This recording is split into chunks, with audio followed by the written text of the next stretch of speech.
지질시대의 환경과 생물은 지층에 보존되어 있는 화석을 통해서 확인할 수 있고요. 화석은 과거 질시대에 서식했던 동물이나 식물의 유해 그리고 흔적이 암석에 보존된 걸 의미하죠. 주로 태저감에서 발견이 되고요. 화석이 생성되기 위한 조건은요, 뼈, 이빨, 껍데기같이 단단한 부분이 있어야 하고요. 또한 생물체가 죽은 다음 퇴적물에 빨리 묻혀야 하지요. 그리고 원래의 성분이 화석화 작용을 받아야 하고요. 화석화 작용은요, 생물의 유해가 매몰된 후에 단단한 암석처럼 변하는 과정을 이야기를 해요. 태저감이 생성된 후에 심한 지각 변동이나 변성 작용을 받질 않아야 하고요. 이렇게 화석동을 통해서요, 지층의 대비 혹은 질시대를 구분할 수도 있고요. 또한 과거의 기후 및 과거의 수륙 분포를 추정할 수 있죠. 또한 생물이 어떤 과정을 통해서 진화했는지도 확인할 수 있고요. 또한 에너지 자원 탐사 등으로도 이용할 수 있어요. 이런 화석은 표준 화석과 시상 화석으로 나눌 수 있는데요. 표준 화석은 지질 시대를 구분하는 기준이 되는 화석이 되는 거고요. 시상 화석은 그 생물이 살았던 당시의 환경을 알려주는 화석이 되죠. 표준 화석은 일반적으로 생존 기간이 짧아야 하고요. 개체 수는 많아야 하고 분포 면적이 넓어야 해요. 대표적인 예는 삼엽충과 방초충, 고생대 표준 화석, 아모나이트와 공룡, 중생대 표준 화석, 화폐석과 매머드, 신생대 표준 화석이 되고요. 시상화석은 일반적으로 생존 기간이 길어야 되고요. 또한 분포 면적이 좁아야 하고 환경 변화에 민감한 화석들이죠. 대표적인 예는요, 따뜻하고 얕은 바다의 환경을 알려주는 산호화석, 그리고 온난 다습한 육지 환경을 알려주는 고사리 화석이 있고요. 아래 보시면 분포 면적 그리고 생존 기간에 따른 실상 화석과 표준 화석을 나타냈는데요. 표준 화석은 분포 면적은 넓은 반면에 생존 기간은 짧지요. 시상 화석은 분포 면적은 좁은 반면에 생존 기간이 길어야 한다는 거. 기상 관측 이전의 기후를 고기후라고 하고요. 고기후 연구를 통해서 과거 기후를 추정할 수가 있죠.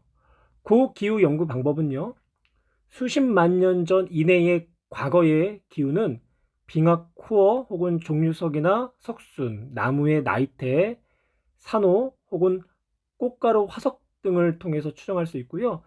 제실시대와 같이 먼 과거의 기후는 고생물 화석이나 빙하 흔적, 지층의 퇴적물 등을 통해서 추정할 수가 있어요.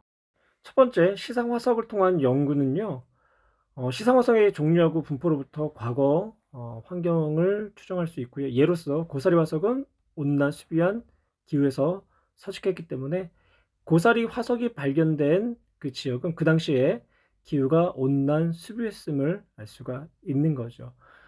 두 번째는 나무태 조사가 되는데요.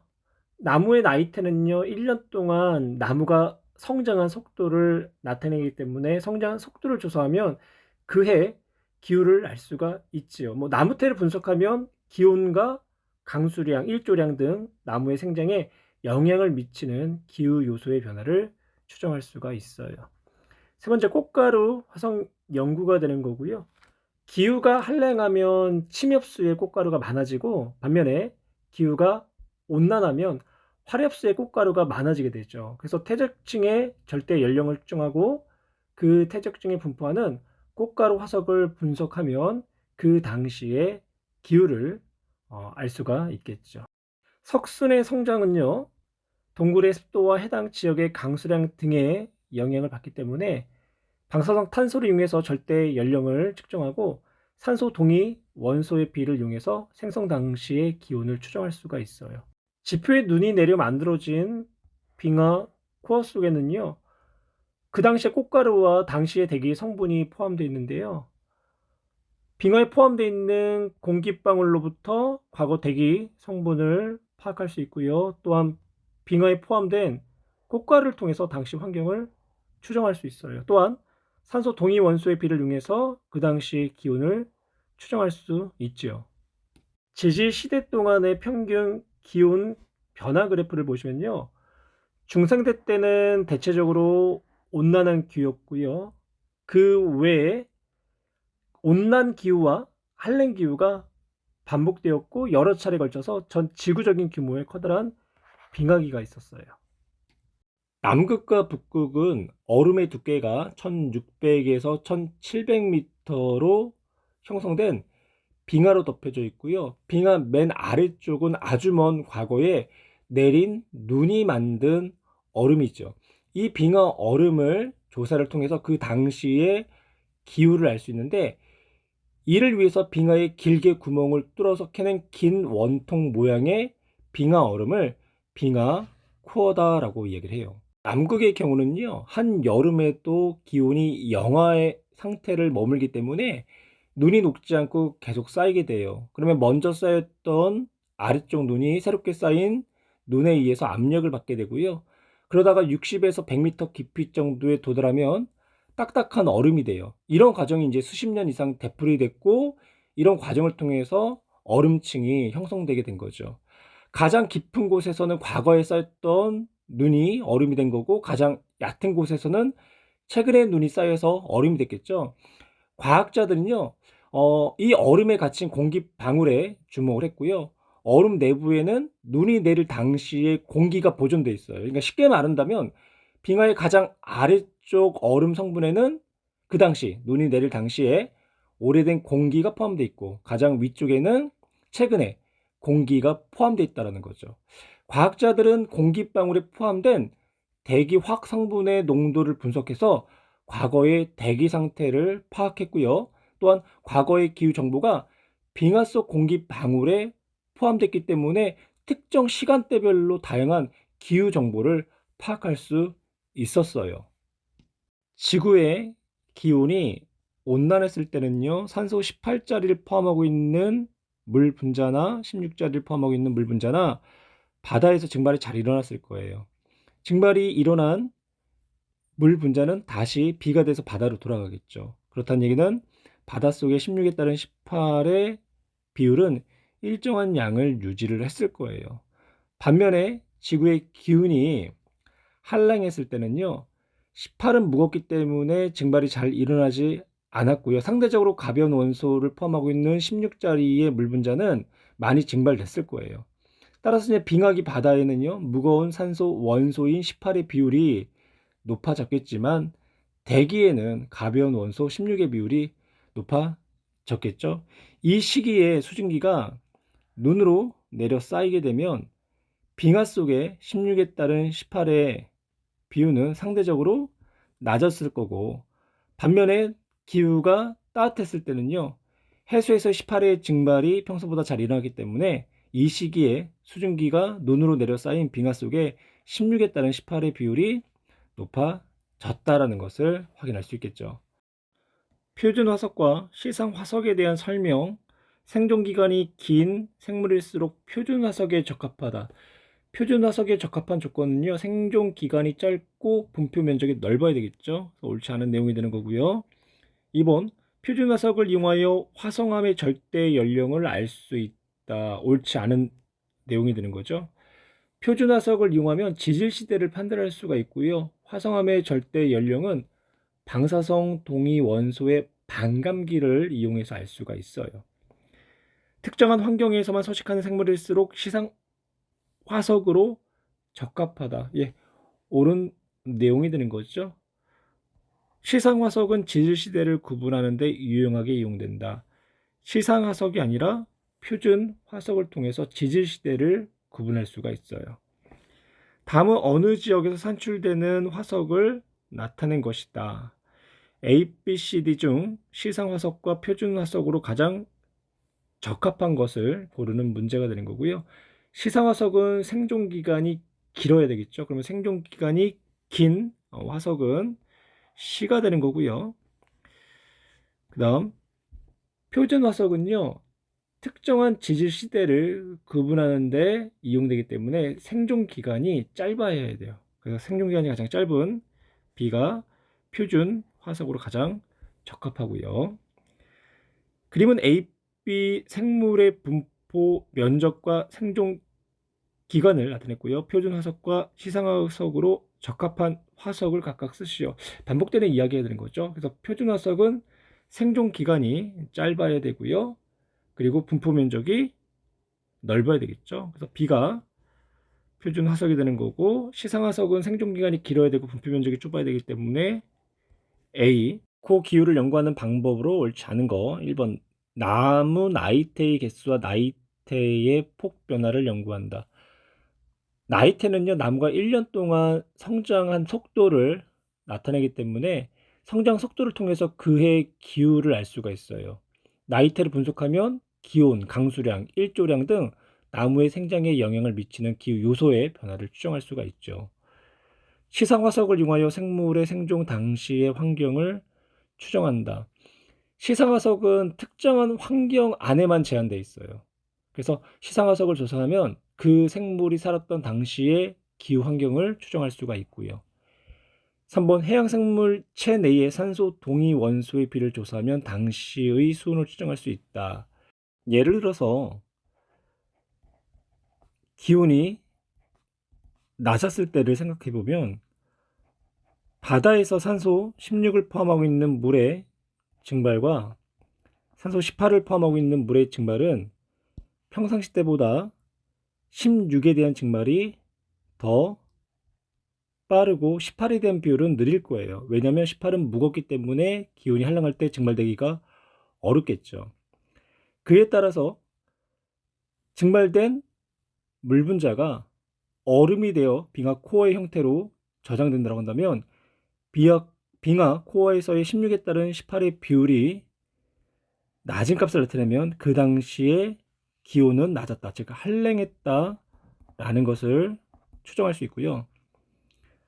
바다에서는 산소 16에 대한 증발이 18에 대한 증발보다 상대적으로 더 증발됐기 때문에 바다에서의 16에 따른 18의 비율은 높은 값을 나타낼 거예요. 따라서 해양 생물체 내의 산소 동위 원소의 비를 조사해도 16에 따른 18의 비율이 높게 나타나겠죠. 따라서 3번 산소 동위 원소비를 조사하여 당시 수온을 추정할 수가 있다. 옳은 내용이 되는 거고요. 4번 생물체 속에 포함된 방사성 탄소를 조사하여 생물체의 생존 기간을 추정할 수 있다. 예, 추정할 수는 있어요. 근데 이 추정이 고기후 연구를 하는 방법으로는 사용되는 건 아니죠. 옳지 않은 내용. 5번 빙하에 포함되어 있는 꽃가루를 연구하여 식물의 종류와 서식 환경을 알아낸다. 기후가 한랭하면 침엽수의 꽃가루가 많을 거고요. 반면에 기후가 온난하면 화렵수의 꽃가루가 많을 거예요. 그래서 퇴적층의 절대 연령을 측정하고 그 퇴적층에 분포하는 꽃가루 화석을 분석한다면 과거에 기후가 한랭했는지 온난했는지를 알 수가 있겠죠. 그래서 옳은 내용. 그림은 지질 시대 동안 평균 기온의 변화를 나타내는데 대체적으로 중생기 때는요, 온난한 기후가 지속적이었어요. 그리고 한랭한 기후하고 온난한 기후가 반복됐고요. 그리고 지구 전체적으로 빙하기가 도래했던 시기도 있었죠. ABC 중 온난한 기후가 지속적인 지질 시대는 중생대가 되는 거고요.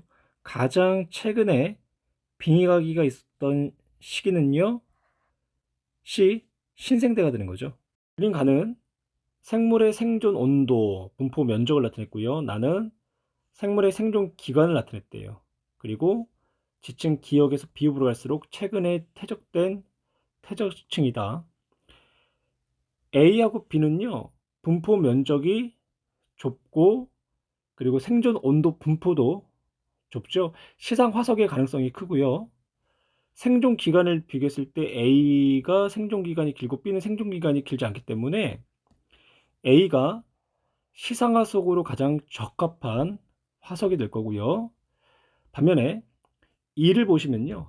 E는 생존 온도 범위도 넓고요. 또한 분포 면적도 넓게 분포되어 있죠. 반면에 생존 기간은 매우 짧아요. 따라서 E가 표준 화석이 될 가능성이 가장 크네요.